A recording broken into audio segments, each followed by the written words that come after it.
ఈరోజు ఆలు పాలక్ ఫ్రై చేస్తున్నాను. దానికోసం కొద్దిగా ఆవాలు ఆయిల్ వేసి పోపు చేసుకోవాలి. ఒక 2 స్పూన్స్ ఆయిల్ వేసాను, కొద్దిగానే చేస్తున్నాను కర్రీ కాబట్టి. ఆవాలు, జీలకర్ర,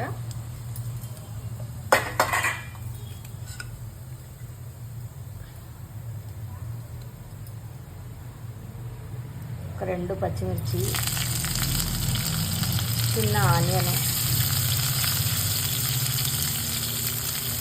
కొంచెం అల్లం వెల్లుల్లి పేస్ట్, కరివేపాకు. పోపు వేగింది, కొద్దిగా ఉప్పు తగినంత, పసుపు వేసుకొని ఒక కట్ట పాలకూర, ఒక ఆలు తీసుకున్నాను. 2 కలిపి వేసేయడమే.